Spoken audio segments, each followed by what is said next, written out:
Buenos días, tengan todos. Qué bueno que el Señor te trajo en esta mañana. Es un gusto verte de nuevo, ver también algunas personas que nos acompañan por primera ocasión. Bienvenidos a este lugar. El día de hoy estamos dando continuidad a un ciclo que comenzamos la semana pasada. El ciclo se llama Dios hablado por medio de su Hijo. Y hoy vamos a tener lo que es la segunda enseñanza de este ciclo. Les recuerdo que es muy importante que tengamos a la mano nuestras Biblias. Si alguno no tiene Biblia, ¿todos traemos Biblia? ¿A alguien le hace falta una Biblia? Levante su mano. ¿Alguien necesita una Biblia? Perfecto.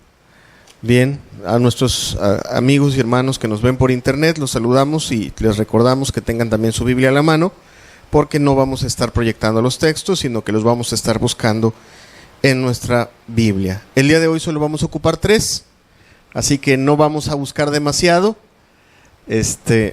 pero sí es importante que ubiquemos los pasajes. Vamos a abrir la escritura en el Evangelio de San Marcos, por favor. San Marcos 1, versículos del 1 al 3.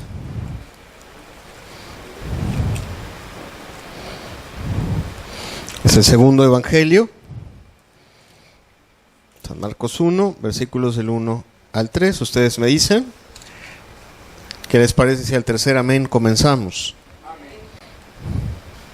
Bien. De acuerdo, entonces tenemos, dice la Escritura, principio del Evangelio de Jesucristo, Hijo de Dios. Como está escrito en Isaías el profeta, he aquí, yo envío mi mensajero delante de tu faz, el cual preparará tu camino delante de ti. Voz del que clama en el desierto, preparad el camino del Señor, enderezad sus sendas.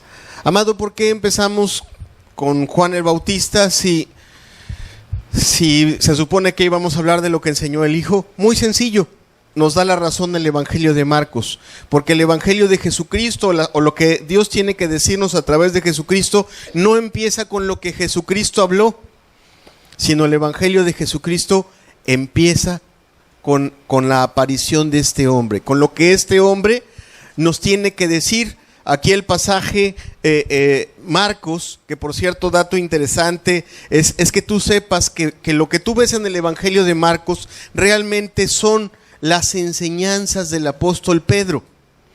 Cuando tú lees el Evangelio de Marcos, estás quizás sin tenerlo muy presente, pero bueno, qué bueno es que el día de hoy lo tengas presente, que el que está hablando a través de Marcos realmente es Pedro. Por supuesto está hablando el Espíritu Santo, pero Marcos lo que hace es una buena recopilación de todo lo que Pedro tenía que decir del Señor Jesucristo. Y Pedro, uno de los que estuvo más cercano al Señor Jesucristo en todo lo que habló, lo que dijo, lo que enseñó, bien, Pedro tiene que decirnos. Y no solo Pedro, si tú buscas en Mateo, Juan el Bautista es mencionado en el capítulo número 3, también es mencionado en los primeros capítulos del Evangelio de Lucas. ¿Por qué? Porque realmente lo que Jesucristo tiene que enseñarnos, o lo que Dios tiene que enseñarnos a través de Jesucristo, comienza en lo que Juan el Bautista tiene que decirnos al respecto. Es enviado, el pasaje nos decía que es enviado como un mensajero, como alguien que viene antes, y cita tanto Pedro como, o aquí Marcos, si tú quieres verlo así, como Lucas, como Mateo, citan 2 profecías, una que está en el libro de Isaías y la otra que está en el libro de Malaquías. En ambos libros está señalado que antes de que viniera Jesucristo, iba a venir un enviado, un mensajero, a preparar un camino. ¿Por qué? Mira, si lo viéramos de manera natural en nuestras vidas, si fuera a venir una persona muy importante, el presidente de los Estados Unidos o la presidenta de Alemania, ¿verdad? La canciller alemana. Bueno, de entrada vendría el primer ministro o una persona importante, su canciller, a preparar, a poner orden, a mandar a su guardia, a preparar todo lo que él iba a hacer. para que su visita tuviera pues todo el alcance que debe de tener, puesto que no viene cualquier persona, ¿verdad? Ok. Importante es entender que antes de que el Señor Jesucristo abriera su boca y empezara a enseñar, el Señor se encargó de preparar el terreno y de preparar el camino. ¿Por qué razón? Porque el mundo estaba distraído en sus caminos, en sus pecados, en sus situaciones, en sus ideas. Si tú lees Isaías o alguno de los profetas, leerás claramente que el reproche del Señor es que a la humanidad es que lo que ustedes están pensando no es lo que estoy pensando yo, y lo que ustedes están viviendo tampoco es lo que estoy viviendo yo. Mis pensamientos no son vuestros pensamientos, ni mis caminos vuestros caminos. Entonces era necesario preparar el terreno para la venida del Señor Jesucristo. Y amado, esto no solamente es historia, porque no solo se trataba de preparar a la nación de Judea para recibir las enseñanzas de Cristo. Realmente todo aquel que ha de recibir el Evangelio de Jesucristo tiene, para que el Evangelio surte efecto, para que esas palabras realmente produzcan lo que tienen que producir, también en nuestras vidas el corazón tiene que estar preparado, dispuesto, ordenado de tal forma que pueda ser recibido como se merece el Mesías y lo que Él tiene que decir. Entonces, ¿qué te parece si el día de hoy le pedimos al Señor que nos hable a través de lo que Juan el Bautista vino a decirnos? ¿Qué te parece si hacemos una oración y le rogamos al Señor que bendiga hoy su palabra? Padre, gracias porque estamos aquí reunidos, Señor. Es un privilegio el que tú nos permitas alabarte, nos permitas estar reunidos aquí, Señor, para ser alimentados con tu palabra. Padre, abre nuestros oídos, nuestros ojos espirituales, para que podamos oír y ver todo lo que tú quieres que escuchemos y veamos, Señor. Señor, que la palabra que tú has de hablarnos hoy al corazón sea esa palabra que prepare el terreno para escuchar a tu Hijo como es debido. Señor, ayúdanos. Y así como respaldaste a Juan el Bautista, así respáldalo hoy, Señor. Respáldalo de nuevo. Que tu Espíritu esté sobre tu palabra y sobre lo que Él enseñó, para que nuestras vidas sean preparadas para recibir correctamente tu Evangelio, en el nombre precioso de Jesús, Señor. Amén. Bien, de verdad es importante entender, bueno, veíamos en el pasaje anterior que pues el Señor manda a un emisario para preparar el terreno a su Hijo. Ahora bien, si nos cambiamos de evangelio y nos vamos al tercer evangelio, ahora el evangelio escrito por San Lucas, en el capítulo número 1, en el los versículos del 13 al 17, de San Lucas 1, versículos del 13 al 17, aquí nos vamos a encontrar una reflexión un poquito más profunda del porqué del mensajero, del porqué de la necesidad del mensajero. Aquí viene pues la historia un poco más detallada de la vida de Juan el Bautista, y sobre todo nos he subrayado en uno de estos versículos que vamos a leer a continuación. Es San Lucas 1, versículos del 13 al 17. ¿Ya lo tenemos? Bien, ok. Bueno fuera estar leyendo. Aquí, si quieres, sin leer todo el pasaje, te comento de manera sencilla. Los padres de Juan el Bautista eran avanzados de edad. Ambos, la madre de Juan el Bautista era prima de María, la madre de Jesús. Nos refiere esto el pasaje, quizá no se le esperaba, Zacarías no se esperaba que su mujer quedase embarazada. Sin embargo, tan destacable es el nacimiento virginal del Señor Jesucristo a través de la visitación de un ángel, como destacable es el nacimiento de Juan el Bautista, en donde también nuevamente el vientre de esta mujer es tocado y bendecido, y la Escritura nos dice, si tú lees, que fue bendecido de tal manera que el niño fue lleno del Espíritu Santo desde el vientre de su madre. O sea, designado y señalado por Dios para una tarea desde su nacimiento. Bien, el versículo 13 nos pone un poco el diálogo que hay entre el ángel que visita a Zacarías para avisarle que venía ese niño y las cosas que ese niño, cuando llegase a su madurez, iba a hacer. Dice el versículo número 12, lo leemos: y se turbó Zacarías al verle y le sobrecogió temor. Pero el ángel le dijo: Zacarías, no temas, porque tu oración ha sido oída, y tu mujer Elizabeth te dará a luz un hijo y llamarás su nombre Juan. Y tendrás gozo y alegría, y muchos se regocijarán de su nacimiento, porque será grande delante de Dios. No beberá vino ni sidra, y será lleno del Espíritu Santo aún desde el vientre de su madre.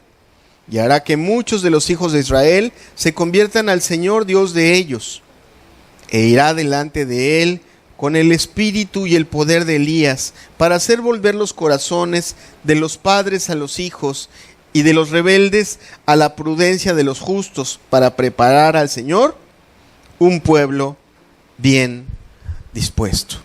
Ok, el pasaje nos da pues un panorama. Importante resaltar algunos eventos que no les vamos a dar quizá todo el énfasis, pero que aquí los tienes. ¿Quieres detalles del nacimiento de Juan el Bautista? En este evangelio los encuentras, como por ejemplo el hecho de que su padre, pues asombrado por la noticia y por su edad, quizá caen un poco en una situación de incredulidad, de no creer a la palabra, y el ángel, bueno, le aplica, si tú lo quieres llamar así de forma coloquial, un correctivo, y le dice: bueno, pues para que sepas que esto viene de parte del Señor, no vas a abrir la boca hasta el día que el niño nazca. Y bueno, todos estaban asombrados. ¿Por qué? Porque eso le fue dicho cuando él se metió a ministrar al Señor en el templo. El padre de Juan era un sacerdote. Por cierto, no es tema de esta enseñanza, pero si tú quieres saber exactamente la fecha o aproximadamente la fecha de nacimiento del Señor Jesucristo, la clave para saber cuándo nació el Señor Jesucristo tiene que ver precisamente con el turno de Zacarías como sacerdote, porque nos dice aquí claramente cuándo fue.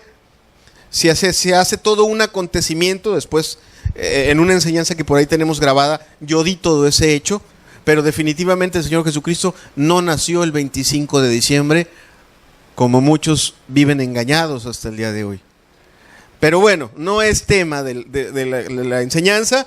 Sin embargo, es importante destacar que este niño fue algo fuera de lo común desde su nacimiento, lleno del Espíritu Santo, claro en un propósito en esta vida. Algo importante tenía que decirnos, algo importante tenía que hacer. Y precisamente el versículo 17, si lo leemos de nuevo, por favor, nos dice su propósito. Dice: e irá delante de él. ¿Delante de quién? Delante del Mesías. Unos meses quizá. Delante de él con el espíritu y el poder de Elías, para hacer volver los corazones de los padres a los hijos, y de los rebeldes a la prudencia de los justos, para preparar al Señor un pueblo bien dispuesto. Amado, el propósito de esta enseñanza, aunque vamos a aprender y vamos a ver varias cosas, si nosotros llegamos a comprender y tomar este versículo como la verdad central de la enseñanza que estamos el día de hoy, ya ganamos. Si el Señor logra hacer a través de lo que vamos a hablar en esta mañana, que se cumpla este propósito no solo en aquel Israel, sino en nuestras vidas, el día de hoy ya nos aprovechó la enseñanza. La enseñanza nos dice que Juan venía a enderezar los caminos torcidos y venía a poner en los que iban a recibir al Señor Jesucristo una disposición. Primero hablemos de los caminos torcidos y de los pensamientos torcidos. Amado, este mundo no es bueno, ni los que viven en este mundo son buenos ni son buenas personas. Los que vivimos en este mundo vivimos haciendo nuestra propia voluntad y no la voluntad de Dios. Y así era en los tiempos de Juan, cada quien haciendo su propia voluntad. A lo mejor no estaba en un auge la drogadicción o el tráfico de órganos o los niños, la pederastía como tal, pero sí había un claro cada quien hacer su propia voluntad. El corazón de los hombres, aún de los judíos, el pueblo que estaba más cercano a Dios, estaba lejos de Dios. El profeta decía, este pueblo de labios me honra, pero su corazón estaba lejos de mí. ¿Por qué? Porque ese pueblo no se perdonaba.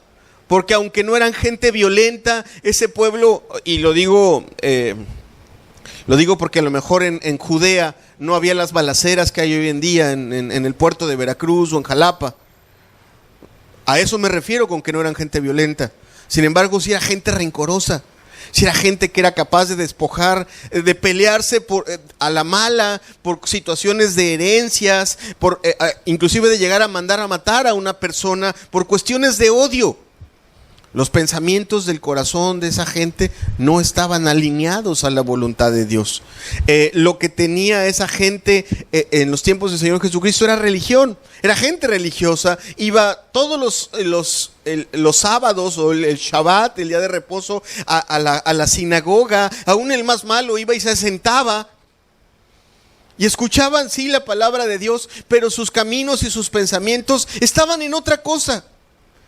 Se destaca de esa generación los problemas de avaricia, se destaca en esa generación los rencores, los pleitos entre las personas por diferentes circunstancias. Se destaca la dureza. Si tú lees con calma la escritura, se destaca la dureza que había en los corazones, en los matrimonios para perdonarse, para tenerse paciencia. El tema fuerte con el Señor Jesucristo, que veremos en una de estas enseñanzas, era el problema en los matrimonios, donde era bien fácil. Era como ahorita, no me gustó esta, bueno, pues la cambiamos. No me gustó pues lo cambiamos. Y había en los tiempos del Señor Jesucristo personas que se habían casado y divorciado hasta 5 veces. Un ejemplo tenemos en la Escritura. Problemas de ese tipo. Y tenemos un problema más. Gente que, a pesar de estar viviendo muy lejos de la voluntad de Dios, se sentía buena. Se sentía buena. Se sentía bendecida. Se sentía favorecida por el hecho de estar en la tierra prometida, por el hecho de llamarse pueblo de Dios, porque tenían una gran herencia y abolengo, si tú lo quieres ver así, a través de muchos años. Pero era evidente que esa gente no estaba esperando con el corazón correcto al Mesías. Inclusive ellos estaban, ya lo mencioné hace un par de semanas, ellos estaban esperando otra clase de Mesías. Estaban esperando a un caudillo, a un justiciero. Estaban esperando quien los liberara del pueblo romano, porque ellos querían ser libres. Querían la libertad de este mundo, pero no para glorificar a Dios, sino para vivir su vida como ellos quisieran. ¿Sí estamos comprendiendo esa cosa? Era evidente que el corazón de ese pueblo estaba completamente evadido, disperso en sus pensamientos. No estaba preparado para recibir el mensaje que tenía que recibir. Era evidente que estaban en otra cosa. Es como si tú y yo llegásemos... voy a poner ese ejemplo, ojalá que no suceda, pero a lo mejor podría ser que sí. Estuviésemos en un antro y saliendo del antro, en ese momento llegaran a predicarnos del evangelio. Es evidente que nuestros pensamientos no estarían ni preparados ni dispuestos para recibir ese evangelio. Amado, a veces es triste, y lo digo, aprovecho y hago un paréntesis en esto. Hay veces que se llega a escuchar la palabra, pero que el corazón no viene dispuesto. No viene dispuesto porque en la mañana no le dije al Señor, háblame el día de hoy. No le dije si nos salía la carrera, me comí unas picadas en la esquina y llegué barrido a escuchar la reunión y allá estaban hablando de política, que si Peña Nieto en el hospital, que si ya salió, que si no ha defendido a los mexicanos, y con eso viene mi cabeza.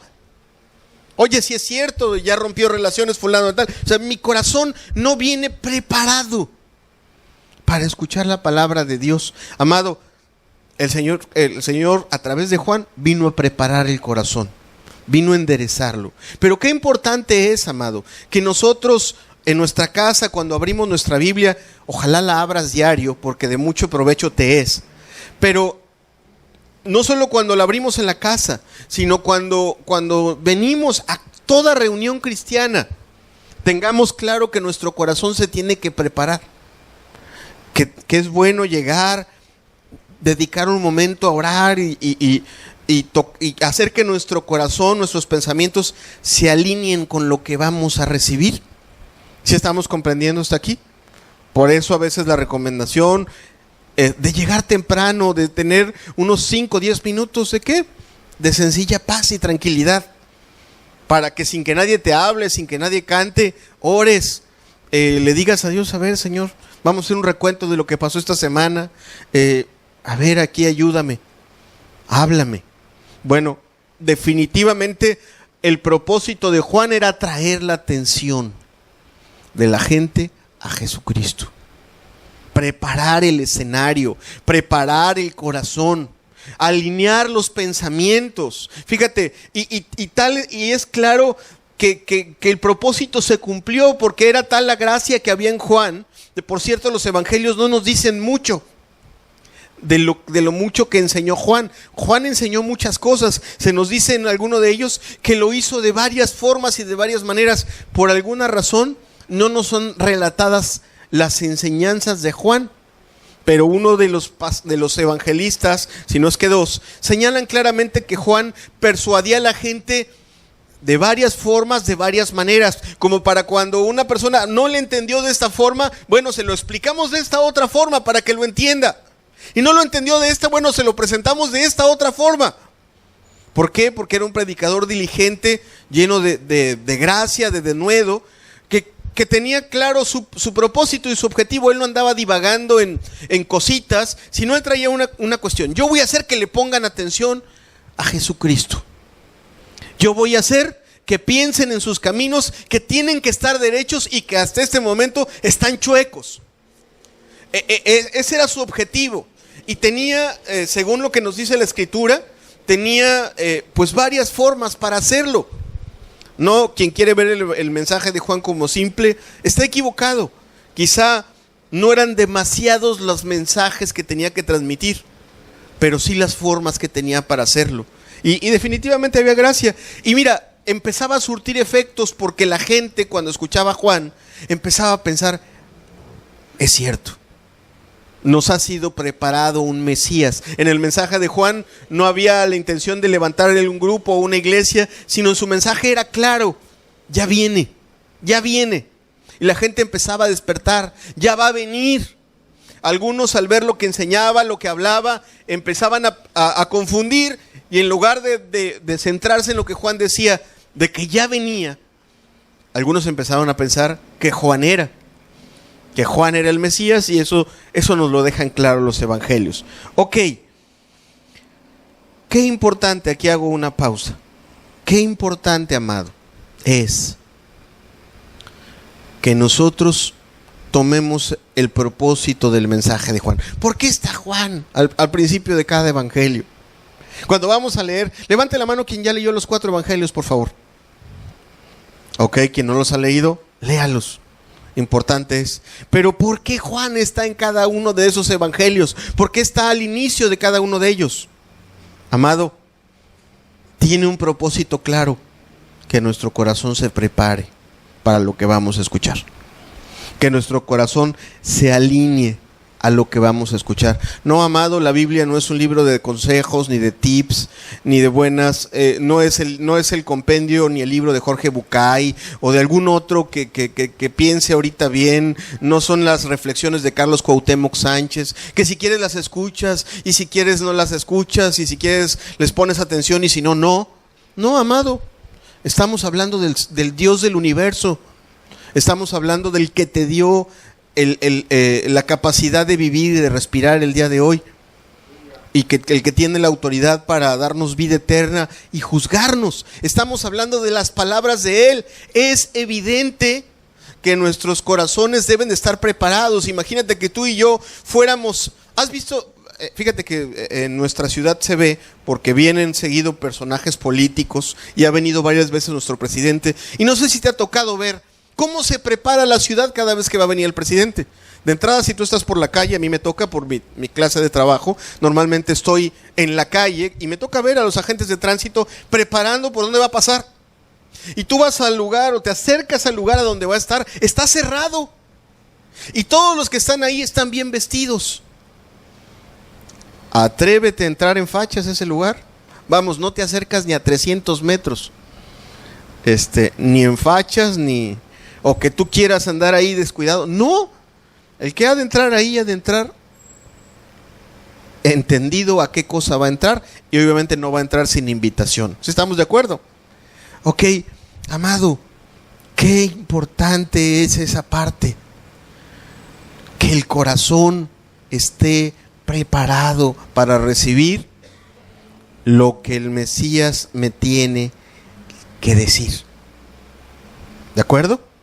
Y fíjate que no hemos ni siquiera empezado a hablar lo que Juan estaba enseñando. Pero con su venida ya nos está transmitiendo un mensaje. Vino a preparar el camino. Tú puedes ser aquel que le pasa de noche la palabra de Dios. Así, que la escuchaste y no te brilló y no produjo en ti vida eterna, que no cambiaste, que no fuiste transformado, es porque probablemente tu corazón no estaba preparado. Es porque probablemente tu corazón estaba distraído. Estabas escuchando la palabra de Dios, pero estabas pensando en que tienes pensado preparar una rosa a la vizcaína ahorita que salgas de la reunión para recibir a tus compañeros. Y estás pensando en la receta. Definitivamente, pues así el evangelio no producirá el efecto que tiene que producir en ti. Bien, importante tener entonces claro ese propósito de Juan, a preparar un pueblo. El pasaje, ¿cómo nos dice? Un pueblo bien dispuesto.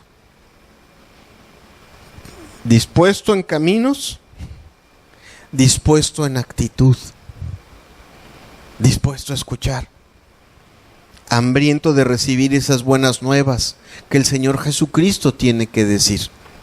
¿Sí estamos comprendiendo hasta aquí? Bien. ¿Qué compartió Juan? Vamos a ir a nuestro tercer pasaje del día de hoy. Ahora el Evangelio de Mateo es el primer evangelio del Nuevo Testamento, o el primer libro del Nuevo Testamento. El único escrito directamente por su... hay dos evangelios que fueron escritos directamente por la persona que vio las cosas. Uno es Mateo y el otro es Juan. Lucas y Marcos son las versiones de Pedro y de Pablo respectivamente del ministerio del Señor Jesucristo. Mateo 3, versículos del 1 al 6, vemos qué mensaje traía Juan el Bautista. En aquellos días vino Juan el Bautista. ¿Ya lo tenemos todos, perdón? ¿No escuché los tres amén? Bien, perfecto. En aquellos días vino Juan el Bautista predicando en el desierto de Judea y diciendo: arrepentíos, porque el reino de los cielos se ha acercado. Pues este es aquel de quien habló el profeta Isaías cuando dijo: voz del que clama en el desierto, preparad el camino del Señor, enderezad sus sendas. Y Juan estaba vestido de pelo de camello y tenía un cinto de cuero alrededor de sus lomos, y su comida era langostas y miel silvestre. Y salía a él Jerusalén y toda Judea y toda la provincia de alrededor del Jordán, y eran bautizados por él en el Jordán, confesando sus pecados. Hay varias cosas que tomar de este pasaje. Por ejemplo, el ministerio de Juan el Bautista comenzó en un desierto, así como el de nuestro Señor Jesucristo fue preparado en el desierto para comenzar su ministerio, su palabra. Sin embargo, a las personas que les habló, no les habló, o no era un desierto propiamente completo o total. El desierto en el cual estaba el Señor Juan el Bautista era un desierto que estaba rodeado, dicen los historiadores, de 6 ciudades cuando menos pequeñas. El ministerio de Juan el Bautista no comenzó en la gran ciudad, en la meca de la religión, sino comenzó con la gente sencilla, con la gente que estaba quizá un poco apartada, dispersa, no tan empapada. A lo mejor, vamos a verlo así, el ministerio de Juan el Bautista comenzó con el pecador promedio, con ese pecador que no se acerca mucho a la iglesia, con ese pecador que no está tan consciente, que necesita buscar a Dios, pero de una cosa está consciente. Y fíjate que el pecador promedio tiene una ventaja: está más consciente de que está mal, está más consciente de que su condición para con Dios está mal.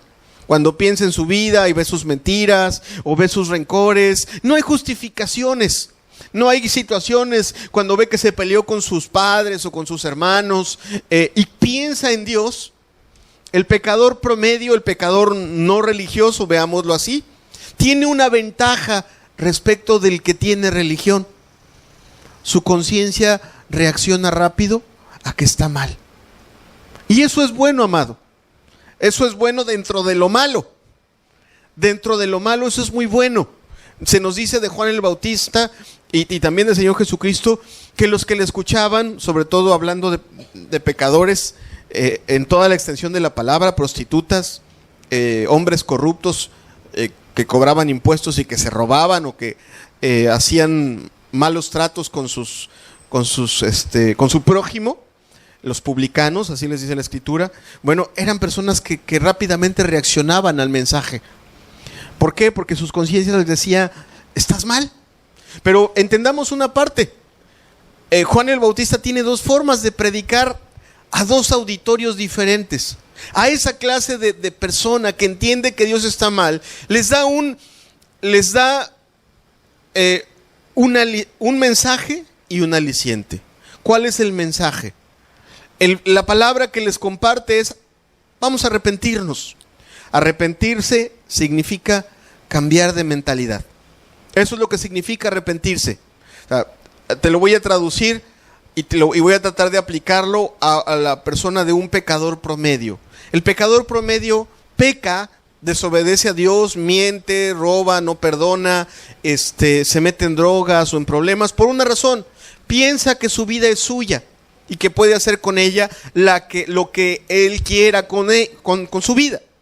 Por eso lo hace con libertad. Tengo derecho a ser feliz y por lo tanto pues se me antoja y lo hago. Eso hace el pecador promedio. El llamado al arrepentimiento es: cambia tu forma de pensar.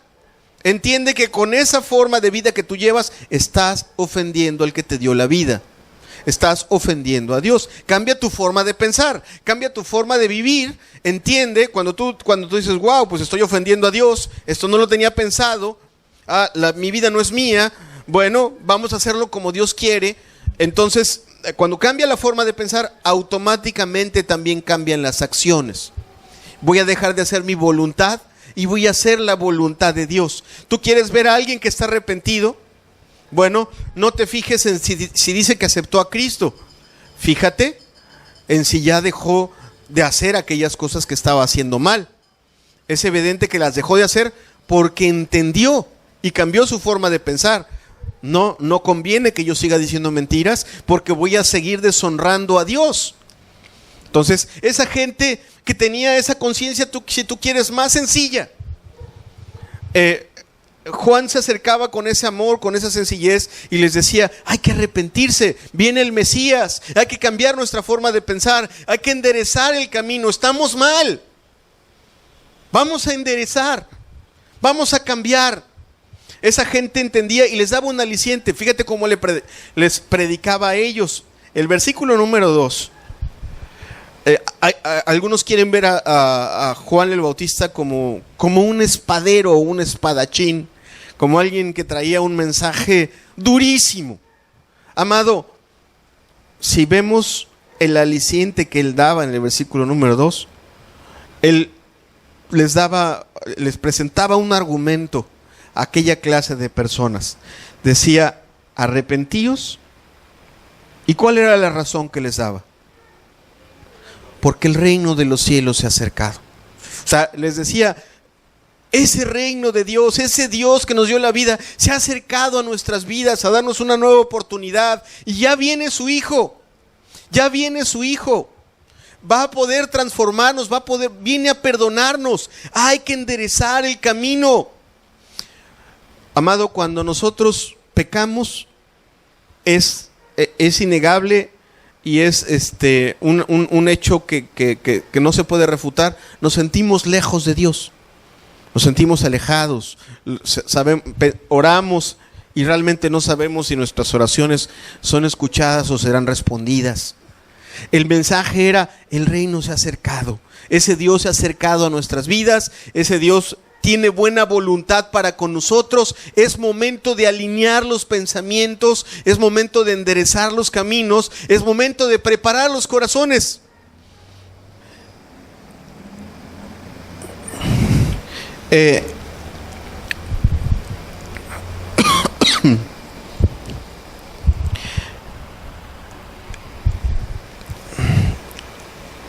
Ese era el aliciente o el pasaje el argumento que Juan el Bautista presentaba pues a las personas. La gente reaccionaba. Si tú puedes ver, si vemos ahora en el versículo número 5 y número 6, la gente respondía a ese mensaje. Era un mensaje al cual la gente respondía. Salían a él, dice, Jerusalén, Judea y toda la provincia de alrededor del Jordán, y eran bautizados, confesando sus pecados. Amado, ¿qué hacía la gente? Era evidente que se daban cuenta. Gracias. Que estaban actuando de manera incorrecta y salían a escuchar ese mensaje. Fíjate que hoy en día las personas, si tú les hablas un poco de sus pecados, como que ya no les gustó. Mejor que les hables de que son hijos del Rey y que Dios los va a bendecir. Amado, cuando enderecemos nuestros caminos y nuestros pensamientos y recibamos realmente a Jesucristo como Salvador, Dios definitivamente nos va a bendecir. Pero mientras persistamos en nuestros pecados, nuestra vida irá a la ruina, no solo en la eternidad, sino en los hechos, y vamos a cosechar lo que sembramos en esta vida. Pero aquí vemos que la gente respondía a ese llamado. Decía, bueno, Juan decía, estamos mal. Dios tiene buena voluntad, cambiemos de forma de pensar, cambiemos de forma de vivir. Y la gente respondía y escuchaba ese mensaje. Y no solo eso, daba muestras. No solo era una cuestión audible de que escuchaban y decían, sí, qué bueno. No, hacían más. Demostraban que confiaban en esa buena voluntad de Dios, porque eso es el bautismo. El bautismo es una demostración pública, física, ¿de qué? De que yo confío en la buena voluntad de Dios para con mi vida, de que yo abrazo ese mensaje y de que yo muero a esa vida pasada y ahora quiero vivir esa nueva vida que Dios me está proponiendo, me está ofreciendo. El bautismo es un acto de fe. Y la gente decía, bueno, pues salía con Juan y decían, pues yo sí quiero esa vida que Dios me está ofreciendo, la anhelo, la deseo, y decían, lo voy a demostrar. Y no solo lo hacían con el albercazo de hoy en día. Y lo digo así, y obviamente lo digo sarcásticamente, porque los bautismos que se viven hoy en día son eso, albercazos o piscinazos. ¿Por qué? Porque la gente no entiende que sus caminos están mal y que el propósito de la preparación de nuestro corazón es, vamos a dejar de hacer nuestra voluntad y vamos a hacer la voluntad de Dios. No, ahí nos dice cómo se bautizaba la gente. ¿Y cómo lo hacía? Dice el versículo 6. ¿Cómo lo hacía? Confesando sus pecados. ¿Qué escena, amado? ¿Qué escena el ver no sé, al cobrador de impuestos ahí?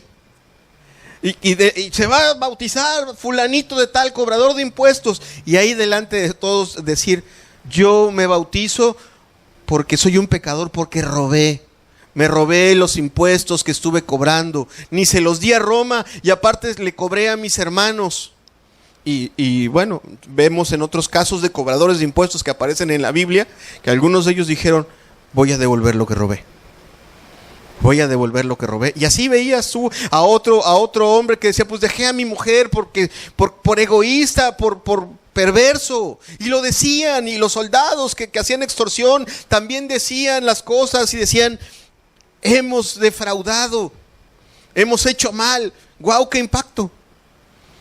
Pero definitivamente no era un espectáculo emocional, sino algo que venía de una completa convicción. Queremos lo que Dios nos ofrece. ¿Sí entendemos esa parte? El pecador sencillo entendía, Dios vino a limpiarnos, se acercó para darnos vida, para limpiarnos, y nos ofrece arrepentimiento para que nuestros pecados sean ¿qué? Perdonados. Ya no vamos a estar lejos, vamos a estar cerca, y estamos preparando el terreno para que venga ¿quién? El que ha de perdonar nuestros pecados.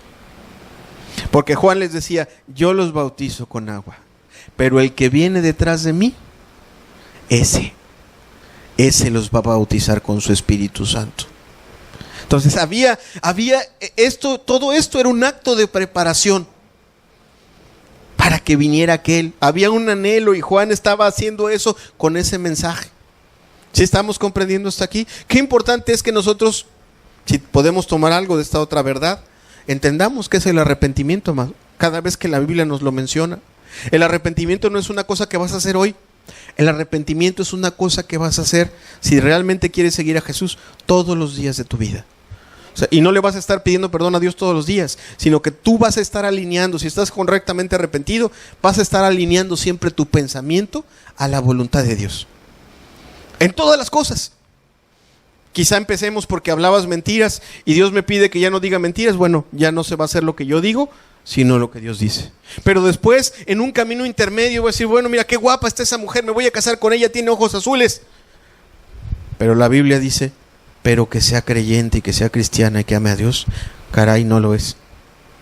El arrepentimiento es alinear mi voluntad a la voluntad de Dios. Me voy a casar con aquella que ame a mi Señor. ¿Sí entiendes esa parte? O sea, es un cambio de mentalidad. El arrepentimiento es, ya no voy a hacer con mi vida lo que yo quiera. Yo voy a confiar en Dios, que tiene buena voluntad para con mi vida, y ahora voy a dejar yo voy a hacer con mi vida lo que Él diga. ¿Sí estamos entendiendo? Eso es estar arrepentido. Eso es estar arrepentido. Obviamente el arrepentimiento involucra una confesión de pecados. No necesariamente tiene que ser como se hacía en los tiempos de Juan. O sea, no vamos a hacer aquí un culto para que tú vengas y confieses tus pecados y te vamos a dar un micrófono. No tienes por qué hacerlo así. Pero la Biblia sí dice que cuando menos a Dios se los tienes que confesar. Tienes que darle la cara a Dios y decirle, ¿te he deshonrado? ¿Te he deshonrado? ¡Qué vergüenza que he hecho con mi vida todo esto que tú has visto! Dame la oportunidad. Dame la fuerza, dame la ayuda para que yo pueda caminar hacia donde tú quieres que yo camine. O sea, cuando menos tendría que haber eso. Esos elementos ocupa el arrepentimiento. ¿Sí vamos comprendiendo hasta aquí? Bien, ok. ¿Qué más? Hay algo más en el mensaje de Juan el Bautista que vale la pena que le pongamos atención. En el versículo número 7 hay un cambio de escena y un cambio de mensaje. Es como si estuviéramos primero hablando del auditorio A y después el auditorio B. O su primer sermón y luego su segundo sermón. ¿Por qué? Porque los que van a escuchar el segundo sermón son otra clase de personas que necesitan escuchar las palabras que vas a escuchar. Qué bueno es, amado, qué bueno sería que todos fuéramos ese auditorio A, que al entender simple y sencillamente que pecando deshonramos a Dios y al entender que Él tiene buena voluntad para con nosotros, abrazásemos el Evangelio y dijéramos: soy un pecador y voy a seguir a Jesucristo. ¡Qué bueno fuera eso! ¿Sí o no? ¿Cuántos dicen amén? Que no hubiera que estarte persuadiendo de otras cosas, que con el simple hecho de ver la buena voluntad de Dios para con tu vida, dijeras: amén, voy a cambiar. ¿No? ¡Qué bueno fuera! Pero aquí nos encontramos con el auditorio B de Juan el Bautista. Leámoslo, por favor, versículo número 7 de ahí de Mateo, donde estábamos, Mateo 3, ahora versículo 7, espero que no lo hayan cerrado. Ahí lo tenemos. Bien, dice: al ver él, o sea Juan, que muchos de los fariseos y de los saduceos venían a su bautismo, les decía: generación de víboras, ¿quién os enseñó a huir de la ira venidera?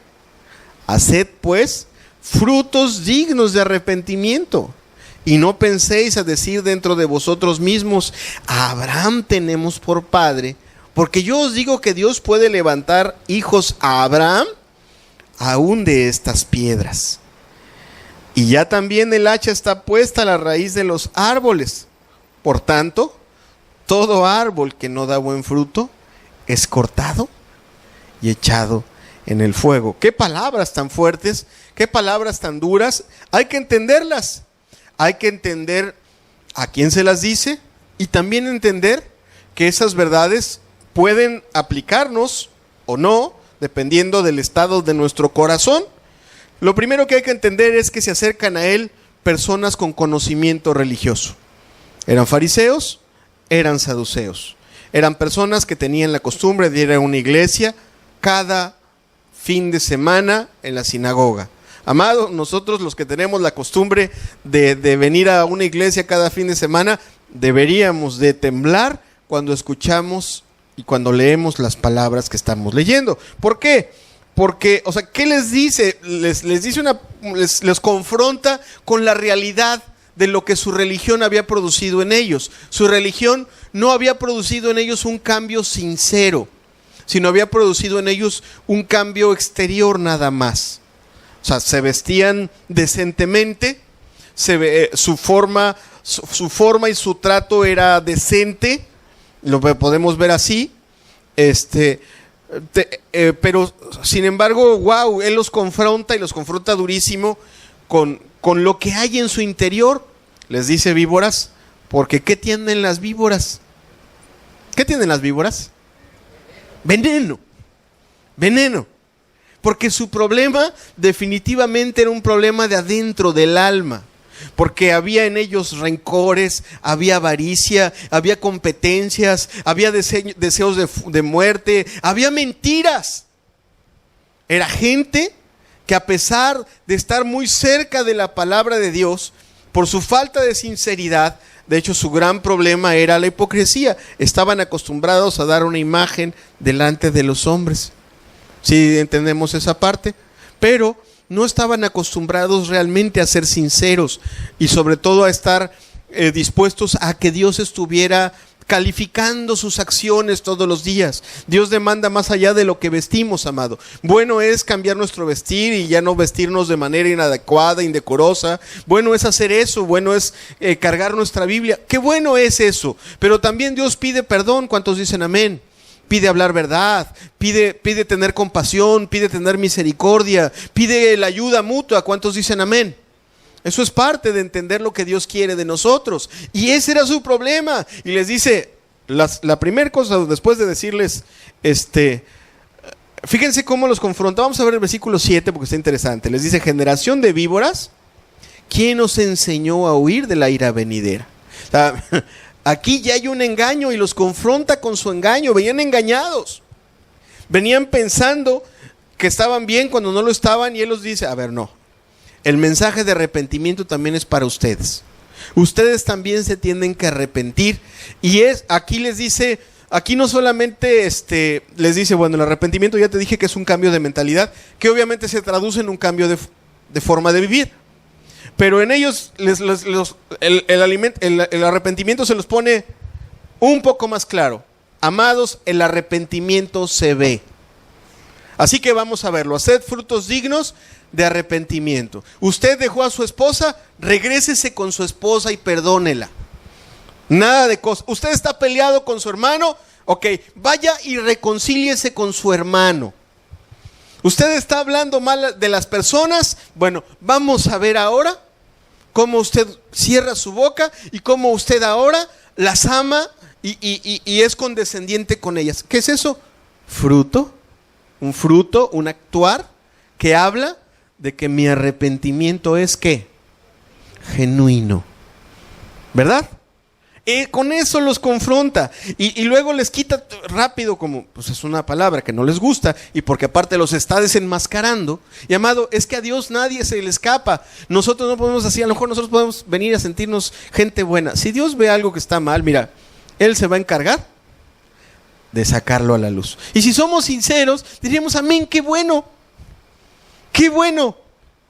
Pero si ya nos gustó que digan que somos buenos y de repente el Señor pone en evidencia lo que somos, caray, pues me están aquí evidenciando, ¿no? Como los políticos cuando empiezan las campañas, ¿no? No se trata de proponer, sino de sacarle los trapitos sucios a los demás, ¿no? No, aquí es evidente que ellos se sienten ofendidos porque se les descubre su falsa religión y Juan es sincero, es honesto. Lo que sí tiene Juan, lejos de ser como algunos lo ven un espadero o alguien con un hacha, es una persona llena de amor. La Escritura dice que mejor es reprensión manifiesta que amor oculto. ¿Alguien ha leído ese pasaje? Está en la Escritura. Mejor es decir claramente las cosas y descubrir el error por amor.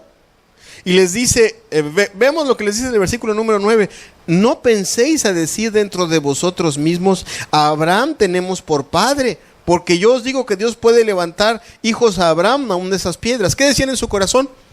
Pues nosotros somos la nación escogida. Nosotros tenemos todo. Usted que nos viene a decir que somos malos, ¿qué te pasa? ¿Qué le pasa a este apestoso? Porque imagínate, lo veían cubierto con pelo de camello y veían lo que comía, y estos a lo mejor con ropas pues más refinadas, más bonitas, ¿no? ¿Qué le pasa? ¿Qué viene a decir a nosotros, no? Pues les venía a decir la verdad. Amado, hay algo que bueno, los confronta con un mal fruto. Yo quisiera que hagamos una rápida distinción de los frutos. Espero no, con todo lo que te estoy compartiendo, no hacerte divagar del mensaje central. El mensaje central es tener un corazón preparado. ¿Estamos?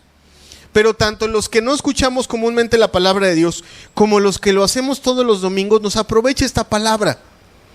¿Por qué? Porque si tenemos mucho tiempo, esto que estamos escuchando definitivamente nos interesa. Ok, Él los confronta con un mal fruto. ¿Cuál es un mal fruto? Una vida que no obedece a Dios, ¿verdad? Estoy en desobediencia, no hago la voluntad de Dios, mi fruto es malo. Hay un aparente buen fruto, que es el engaño de las personas que tienen religión. Las personas que tienen religión inmediatamente se apartan de aquellas cosas que son escandalosas. Rápido hablemos del baile, del alcohol, de la droga, del vestirse de manera inmoral, y a algunas les cuesta trabajo, pero hablemos de la generalidad. Bueno, quitamos lo de afuera y hay un aparente buen fruto, pero aquí, como estamos viendo en el pasaje, no hay ningún buen fruto, porque hay otras muchas cosas que tienen que florecer y que no florecen. ¿Como cuáles? El perdón, el amor, la rectitud de las cosas que no son tan escandalosas en nuestros tratos. Pido prestado y pago, ¿verdad? Por ejemplo, no me ando deleitando con las cosas del mundo. Es que no, yo no las hago. No, pero ¿qué tal me veo las telenovelas desde las 4 hasta las 8, ¿no? O desde las 9 hasta las 12. No, yo adúltero nunca. No, pero ¿cuántos adulterios me gusta sentarme a ver? Romanos dice claramente, tan malo es el que lo hace como el que se complace con el que lo practica. O sea, para Dios es lo mismo. Uno es el que mata y otro es el que aplaude. Los dos son iguales delante de Dios. Tienen el mismo corazón. Entonces, cuando está la Biblia hablando de buen fruto, dice, bueno, hay un aparente buen fruto, no le veo nada, no. Pero tampoco hay una manifestación total, completa. Y esos pecados que se quedan ahí son los de... Hay un pasaje que después veremos con calma. El Señor Jesucristo se topa con una higuera que es estéril, que no da fruto. Así es la vida de muchos creyentes. No soy malo. No fumo, no tomo, no bailo. Merezco el cielo. Es una higuera estéril. Porque no ama, porque no está limpia por dentro. Porque no hay perdón, porque no hay amor, porque no hay esa manifestación de Dios, porque no hay nada hacia afuera, no hay nada, no tiene nada más que dar. Y no avanza porque a lo mejor sus pecados lo están deteniendo, está juzgando, está criticando, está mintiendo, está guardando resentimientos. Esto está ahí parada como higuera estéril. No, una higuera estéril tampoco está dando buen fruto. Buen fruto se da en sinceridad, se da en amor. O sea, no solamente cambia lo de afuera, sino cambia lo de adentro. Y cuando cambia lo de adentro, se empieza a brotar de manera natural. Ahorita que está lloviendo mucho, amado, ¿a poco no hasta en las banquetas donde pareciera que no hay tierra, a poco no empieza a brotar la hierba? ¿Sí, verdad? Hasta la banqueta tienes que andar quitándole la hierba. ¿Por qué? Porque es evidente que ahí hay una semilla. Y la semilla busca salir, ¿sí o no? ¿Cuántos dicen amén? ¿Ok? Cuando nuestro corazón está limpio y está transformado por Dios y sinceramente reconocemos nuestra condición, los buenos frutos empiezan a manifestarse. ¿Sí? Esa señora amargada que sí, siempre andaba ahí regañando a todo el mundo, de repente le brota una sonrisa, de repente le brota un acto de amabilidad, de repente le brota un acto de compasión, cuando es sincera y reconoce que lo de adentro está mal. ¿Sí comprendemos esa parte? Importante comprenderla, sobre todo no los que escuchamos poco, los que escuchamos mucho la palabra de Dios. ¿Sí entendemos? Los que escuchamos mucho, los que tenemos muchos años escuchando el Evangelio, somos los que potencialmente nos podemos convertir en fariseos. Si no permanecemos en un espíritu de sinceridad, de humildad y dejar que Dios trate siempre con nuestros corazones. ¿Estamos de acuerdo? ¿Cuántos dicen amén? Bien. Fíjate que como que no es suficiente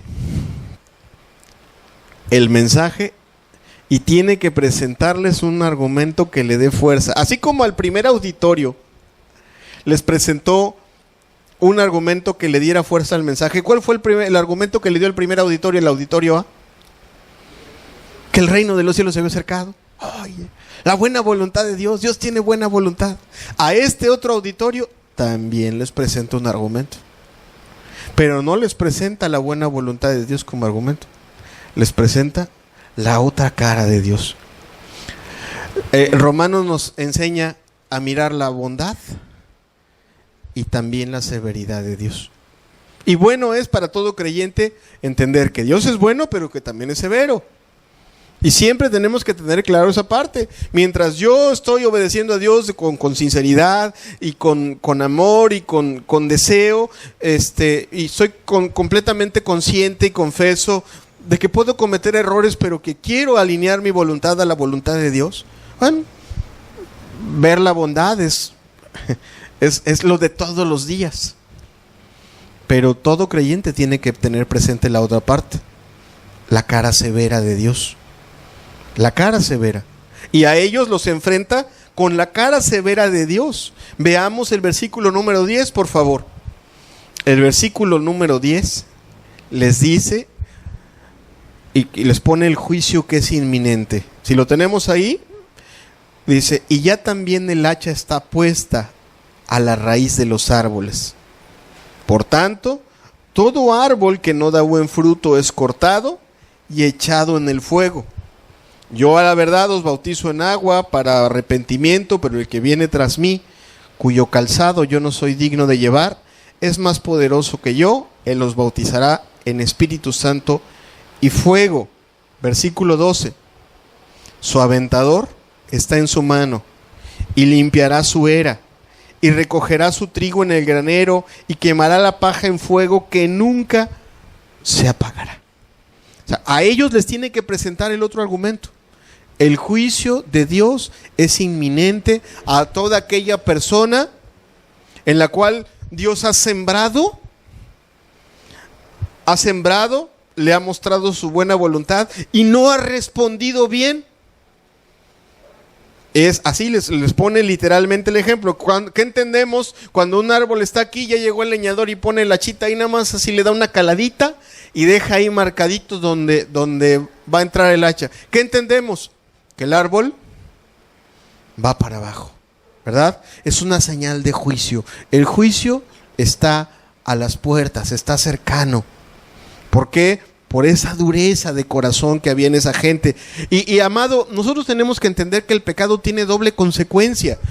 Nosotros, si pecamos, la gente tiene una idea de que el infierno es en esta tierra porque todo lo que hace aquí se paga. Eso tiene cierta verdad, porque el pecado siempre destruye aquí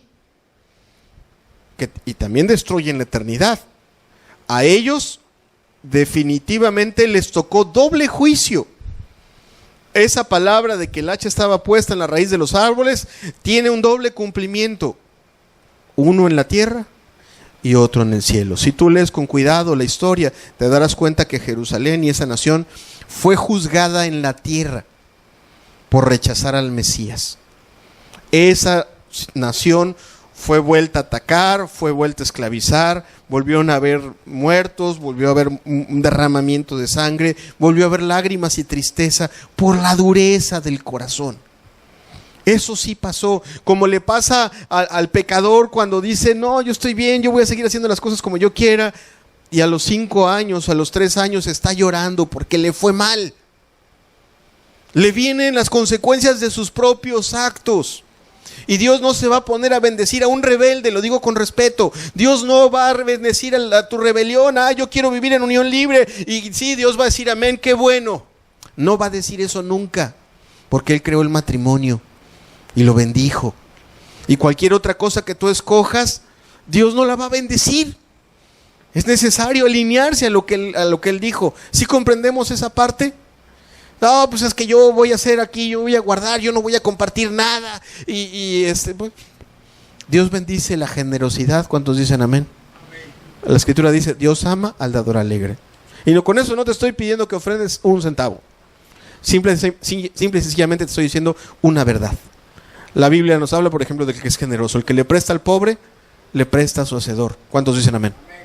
O sea, cuando abrimos nuestra mano para dar, está bien, ok, bueno, Dios no va a bendecir a un avaro. Dios no lo va a bendecir, tarde o temprano. Todo lo que juntó se le va a desparramar y no va a ser para nadie. Y la Escritura dice, ¿y lo que ha juntado de quién va a ser? De nadie. Entonces, vuelvo al punto del juicio. Hay consecuencias que trae el pecado en esta tierra. Y Juan les dice, les van a venir. Pero también les dice, y cuando venga el Mesías, ese sí tiene autoridad.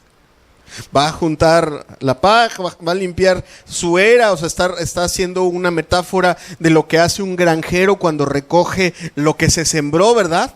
¿Qué hace? Separa lo bueno de lo malo, lo que sirve y lo que no sirve. Lo que sirve lo toma y lo aprovecha, y lo que no sirve, ¿qué hace? Se quema. Pero aquí hace una clara referencia a lo que Dios va a hacer en el fin de los tiempos. Después de que nos llame y nos juzgue a los que se les acabaron las oportunidades, amado. Dios los va a juzgar en un lugar del cual hablaremos más adelante, llamado, o lo que se conoce como el infierno, muerte eterna. Eso está, eso existe. Y Juan lo usa como argumento. Ese es el argumento que les pone a ustedes. Ustedes están más cerca de ese lugar que estos del primer auditorio. Estos del primer auditorio que respondieron bien están más cerca de la buena voluntad de Dios. Ustedes están más cerca del juicio divino por su dureza de corazón, por no querer entender, por no querer comprender. Entonces, qué importante es ver lo que les puso. ¿Por qué? Porque eso debería también de preparar nuestros corazones, amado. Debería de preparar nuestros corazones. Amado, Jesucristo no está por venir, Jesucristo ya vino. Más bien Jesucristo está por venir la segunda vez. Pero Él ha visitado tu vida, te ha llamado. ¿Y qué clase de pueblo encuentra, amado? ¿Qué clase de pueblo, qué clase de disposición? El pasaje nos decía que Él quiere encontrar un pueblo bien dispuesto, enderezando sus caminos y con su atención clara.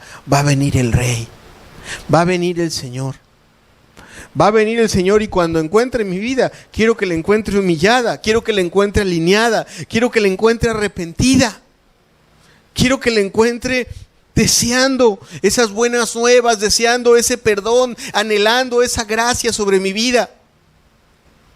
No que me encuentre o en mis pecados, en mis malos caminos, en mis malas formas, o peor aún, en mis pecados y aparte sintiéndome buena persona. Qué tremendo error, ¿no? Fíjate, varios de estas personas que escucharon este auditorio B, no recibió en su mayoría ese mensaje. Unos pocos sí. Entre ellos puedes contar a Nicodemo. ¿Alguien ha escuchado hablar de Nicodemo? Lo enseña la Biblia. Ese fue uno de los pocos del auditorio B que escuchó ese mensaje y su corazón se enterneció y respondió. Pero es uno de los muy pocos. La mayoría del auditorio B no escuchó. Y efectivamente su corazón no estaba preparado. Y si tú lees con calma, si no mal recuerdo, Mateo 23. Mateo 23 muestra el dolor que siente Jesucristo al ver que ese auditorio B o ese grupo de personas religiosas autojustificadas, que se sienten buenas, no pueden escuchar sus palabras y no pueden recibir su mensaje y le duele. No estaban listos. No puede hacer nada por ellos para salvarlos ni para perdonarlos. Le duele. Amado, entonces, qué importante es que nuestro corazón esté enderezado y preparado. Y si esta enseñanza no era una enseñanza del arrepentimiento, sino más bien un recuento de lo que predicó Juan, pues hoy lo estoy escuchando, hoy lo estoy retomando, y qué importante es decir, pues yo voy a enderezar. A mí me interesa recibir esa buena voluntad de Dios. A mí me interesa escuchar esas palabras y recibir ese perdón. A mí me interesa que el Mesías a mí sí me encuentre preparado y listo para tener un encuentro con Él. Si estamos comprendiendo esa parte. Ojalá, amado, que entre nosotros haya más. Siempre va a haber los que no van a recibir el mensaje. Dios no quiere que ninguno se pierda. Eso está clarísimo. Pero también está claro en la Escritura que hay otros que no disponen el corazón y no se doblegan al mensaje y no preparan nada. Dicen, quién sabe, ya veremos la próxima semana a ver cómo nos va. A ver si el hermano resucita un muerto y entonces sí, ahí sí me doblo. Quédate bien sentado, porque ni a mí ni a los hermanos creo que el Señor nos mandó a resucitar muertos, sino qué importante es recibir el mensaje en la sencillez de la palabra, de la verdad bíblica, tomarla, decir, bueno, que yo sea ese pueblo bien dispuesto. También ser honesto y humilde. Bueno, ok, yo soy a lo mejor sí, yo no tengo mucho tiempo escuchando la palabra de Dios, pero qué importante es que responda yo rápido. Te voy a platicar una historia de mi testimonio y espero que te sirva. Cuando yo era un pecador promedio que no iba a la iglesia, Dios me dio una primera oportunidad de escuchar el evangelio. Alguien me invitó a una campaña. Curiosamente, en esa campaña se estaba hablando del pecado. Yo vi a mi lado a mucha gente. Me era fácil identificar quién era la gente que iba rápido, que iba a una iglesia. Yo me sabía una persona completamente mundana. Y yo estaba escuchando el mensaje y estaba viendo a los demás y decía, hipócritas, arrepiéntanse. En lugar de tomarlo para mí, Dios me estaba dando una oportunidad a mí. Es más, yo te puedo decir lo que escuché en esa enseñanza. En esa enseñanza se habló del arrepentimiento y desde esa enseñanza entendí lo que era el arrepentimiento. Pero yo no lo tomé para mí. Amado, yo tuve que sentir el hacha un año. para venir, para volver a escuchar el evangelio con el corazón adecuado. Tuve que ver sufrir y tuve que ver llorar y yo mismo llorar a una persona muy querida, muy cercana a mí. Dios me tuvo que doblar a través del sufrimiento para preparar en mí un corazón adecuado, para que la próxima vez que yo escuchara un llamado al arrepentimiento, yo dijera, venga para acá. Y no volteara a ver a los de al lado, sino yo viera al pecador que estaba sentado ahí. Amado, ojalá que Dios no tenga que tratarte con nada de este mundo, sino que en tu corazón haya la sencillez para escuchar, este mensaje es para mí. Esto es para mí. Yo soy un pecador. La palabra es para mí. El que se tiene que enderezar, el que se tiene que alinear, el que se tiene que someter y humillar, soy yo. El que tiene que estar listo y dispuesto anhelando esas verdades, soy yo. Y ojalá, hermanos, amados, que tenemos mucho tiempo de conocernos. Si tú eres de ese auditorio B, que tienes mucho tiempo escuchando la palabra de Dios, ojalá que en ti haya la nobleza que hubo en Nicodemo para reconocer: mi corazón no está listo, ni mi corazón está preparado. Sigo siendo un pecador, pero soy un pecador con Biblia, con conocimiento, con una apariencia. Fue de los poquitos. A lo mejor algún hermano podría ayudarme si identifican a otro por ahí, algún otro fariseo que llegase a ser notable por su arrepentimiento fuera de Nicodemo. Zaqueo, me mencionan por aquí. José de Arimatea, tiene razón. Y nos sobran dedos en las manos para mencionar, para buscar más candidatos. Amados, los que tenemos tiempo escuchando la palabra de Dios también tenemos que recapacitar y preguntarnos: ¿está listo mi corazón? O ya soy uno de esos que dice, pues a Abraham tenemos por padre. O sea, yo nací en esta iglesia. O yo tengo tanto tiempo. Y digo, tendrás mucho tiempo, pero si Dios igual ve que no perdonas a tu hermano, igual el hacha está puesta a la raíz de los árboles y se acabó. ¿Cuántos dicen amén? Entonces no hay justificación. Al rencoroso del mundo Dios lo va a juzgar, y también al rencoroso que está en una iglesia Dios lo va a juzgar. Entonces, que nuestro corazón esté alineado y esté dispuesto y esté sencillo, preparado, Señor. Que mi corazón esté humillado y siempre dispuesto a hacer tu voluntad en sinceridad. Y no importa que nadie se entere. Qué bueno fuera que los del auditorio B, los que tenemos mucho tiempo, viniéramos a dar testimonio. Yo he sido un pecador, pero aparte que en nuestro caminar cristiano pudiéramos decir, y en mi caminar cristiano me he equivocado tantas veces. Así como en los tiempos de Juan el Bautista. Dijéramos, sí, porque me la pasé 3 meses sin perdonar de todo corazón a aquel hermano que me dijo, que me hizo. Eso le daría mucha gloria a Dios. ¿Cuántos dicen amén? Y purificaría y alinearía nuestros corazones. Por supuesto que sí. Sería de mucho provecho para nosotros mismos. Entonces, qué importante es que nosotros seamos ese pueblo bien dispuesto. Amén. Cerremos los ojos, hagamos una oración, pidámosle al Señor que nos ayude a ser ese pueblo bien dispuesto. Padre, tú enviaste a Juan. Lo enviaste para prepararle el camino al Rey, para preparar el corazón, para preparar el escenario, para preparar el auditorio, Señor. Y ese auditorio somos nosotros, Señor. Algunos pertenecemos al primer grupo o pueden pertenecer a ese primer grupo. Hoy tú los trajiste y están escuchando el Evangelio por primera, segunda, tercera, quinta ocasión, Señor. Y está claro que te hemos deshonrado y te hemos ofendido. Y está claro que nos muestras tu buena voluntad. Ayúdanos a responder conforme a esa buena voluntad. Ayúdanos a estar en esa expectativa y en ese deseo del perdón de nuestros pecados, Señor. Algunos otros, Señor, somos del segundo grupo de personas, aquellos que tenemos mucho tiempo escuchando tu palabra, que lo hacemos cada domingo.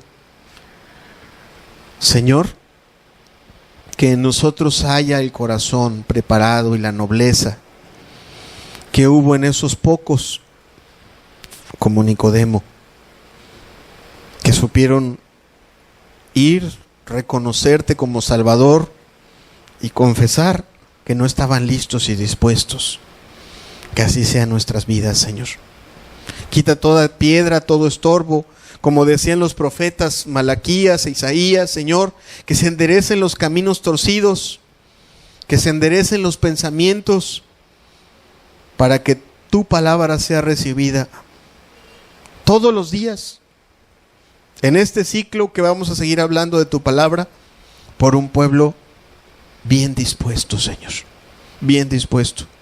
Que así estén nuestros corazones, dispuestos. Que encuentres corazones arrepentidos, deseando cambiar, deseando ser dirigidos por tu palabra, deseando ese perdón, deseando esas nuevas llenuras del Espíritu, deseando ese bautismo del Espíritu del que habló Juan, Señor.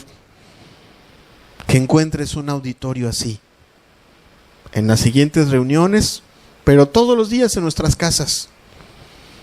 Que encuentres un pueblo con hambre y con necesidad, Señor. No un pueblo dormido, no un pueblo disipado, no gente distraída, sino un pueblo que esté anhelando que tú le visites y le bendigas. Gracias, Señor, por lo que nos has hablado, por la gracia que derramas en tu palabra, por cada alma, por cada amigo, por cada hermano que vino y que está hoy aquí presente, por los hermanos que nos escuchan también en internet, por los amigos, Señor.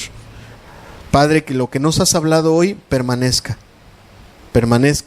no esta semana, permanezca para siempre. En el nombre precioso de Jesús. Gracias, Señor. Amén. Amén.